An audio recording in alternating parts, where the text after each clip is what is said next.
Joe Biden warned that he was going to blow up the Nord Stream 2 pipeline. Want to hear him say it? What happened? Come on.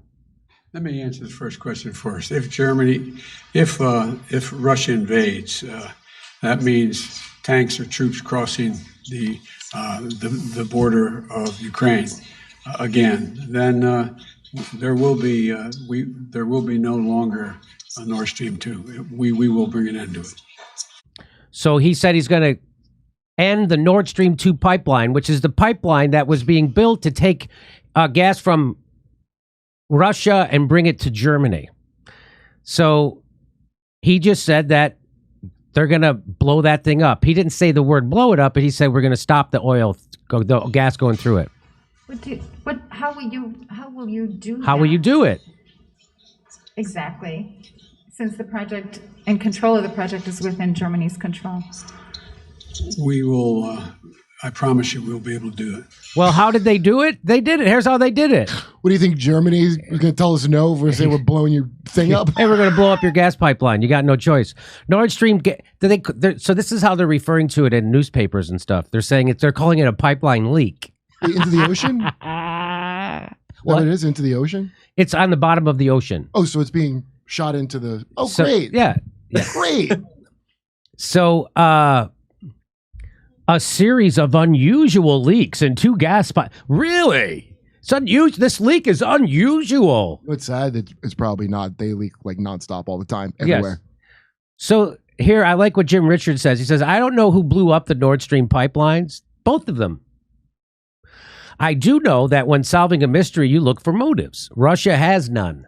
They can turn off the gas when they want. They can stop the gas. They didn't need to blow up their own gas pipeline. So that's why this doesn't make any sense when people are blaming Russia for doing this. Of course, they're just repeating propaganda coming directly from the State Department and Joe Biden and NATO. They're saying Russia did it? Yes. Yes. How would that make any sense? The U.S. has plenty. So Russia has none. They have no motives for doing this. They can turn off the gas anytime they want. And the U.S. has plenty of motives. They can blame Putin. They can escalate the war. They can advance their green agenda. They can make the European Union dependent on American energy. No, I'm going to withhold judgment. I want to hear Bosch's take on it first.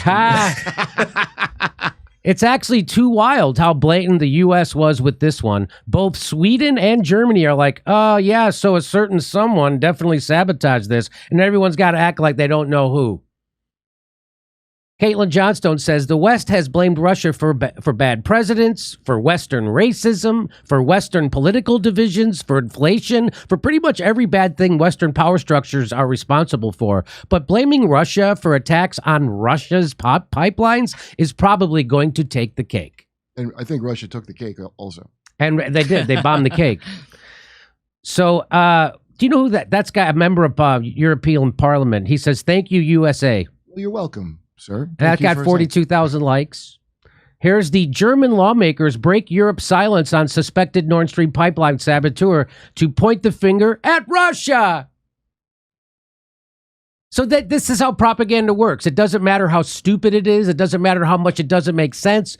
The United States got convinced by a moron, George Bush, that a country that didn't have a missile that could reach us was a threat to us.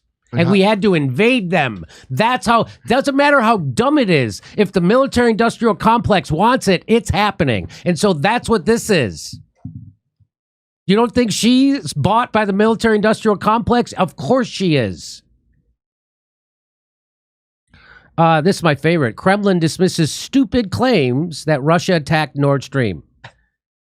It is a stupid. Why would they attack their own goddamn pipeline? They could just turn off the spigot.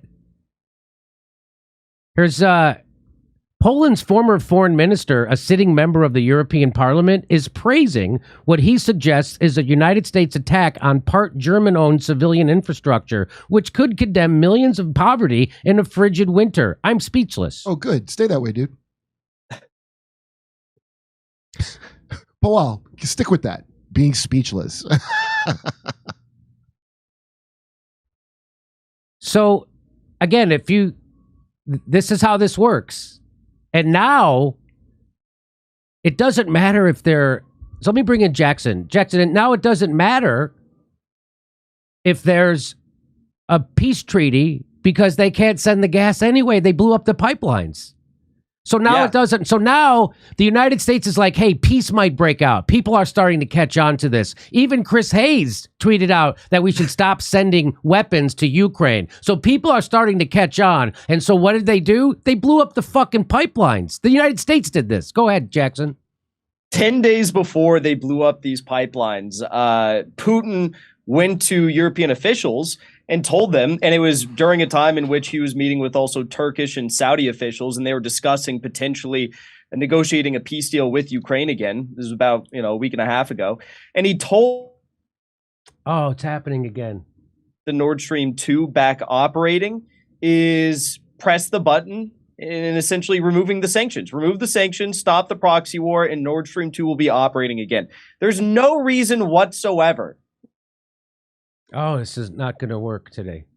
Massive piece of leverage on Europe, that being gas flow into Europe through the Nord Stream 1 and 2 pipelines, would destroy the infrastructure that could potentially be used to leverage that gas flow in the future. It makes no sense whatsoever. And there's a ton of information that suggests that the U.S., of course, is responsible for it. I'm sure you have some of those details, but I mean, it's crazy. And if anyone doesn't understand why the United States would do this, I suggest you reflect in history back to 1519 when Cortez landed in the New World. And when on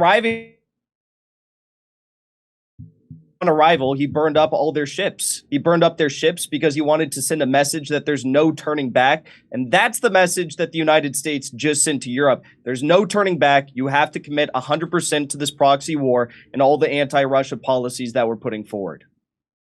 That is exactly what this is. But maybe you haven't considered this.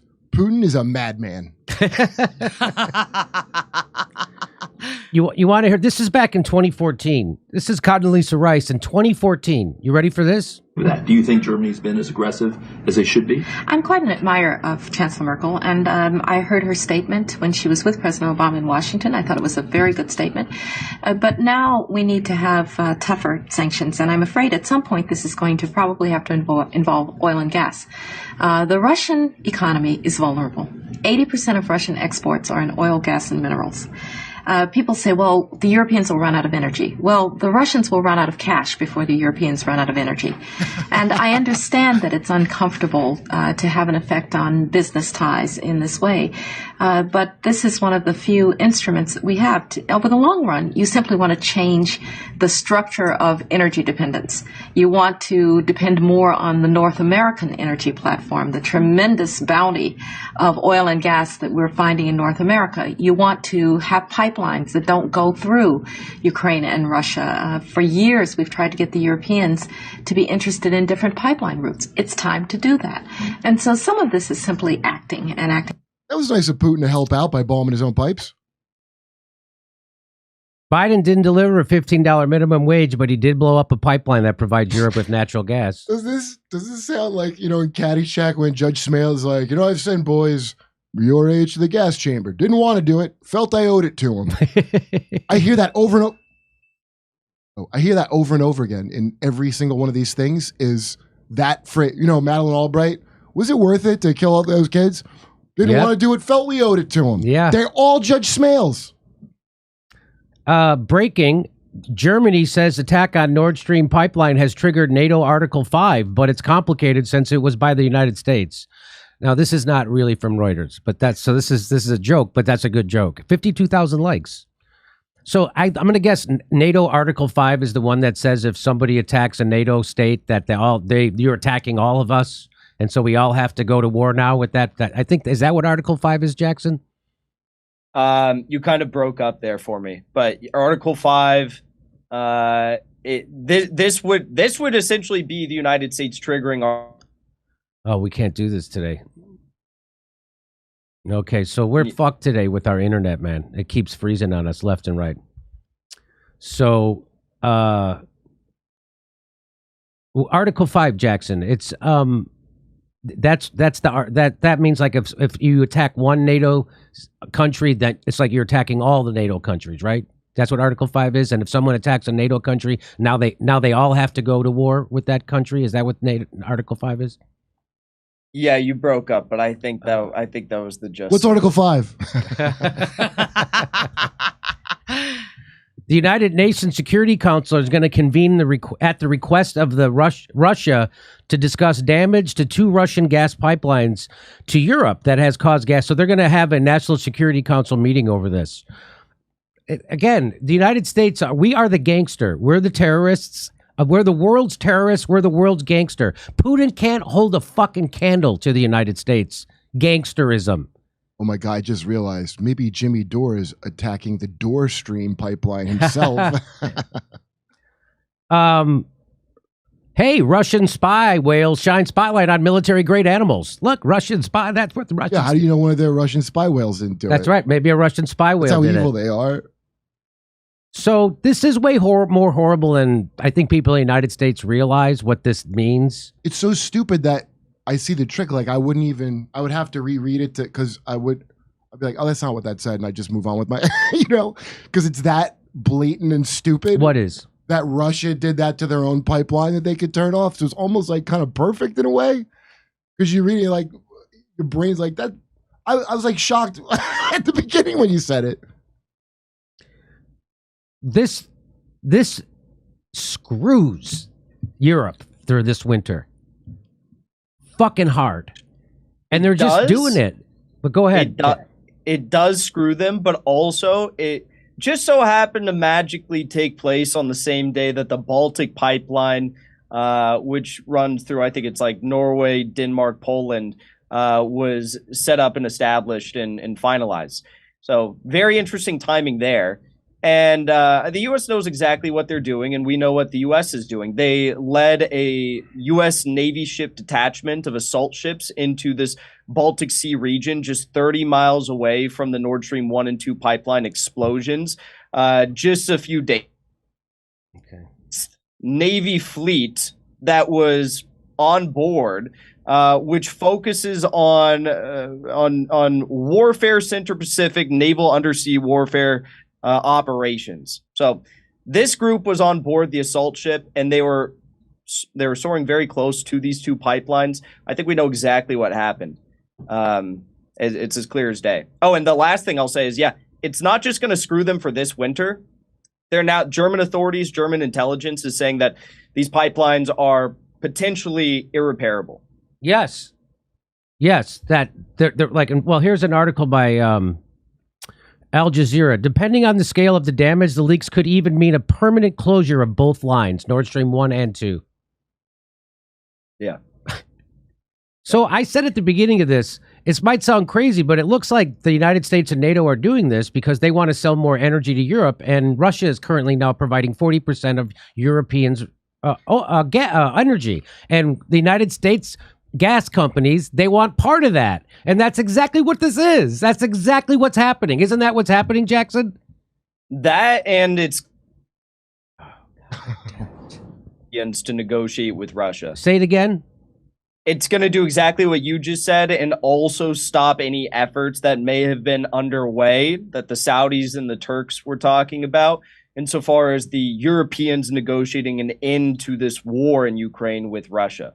Oh, good. We can't send Boris again, so we gotta. Do they send Boris in scuba gear to the bottom? I initially thought maybe he was on his post, PM vacation, and he did a belly flop from the 5th floor of his yacht. That's what exploded it. I was wrong. Virginia Beach, Richmond, Arlington, San Jose, Miami, West Palm Beach. Go to jimmydorecomedy.com for a link for all the tickets and become a premium member while you're there.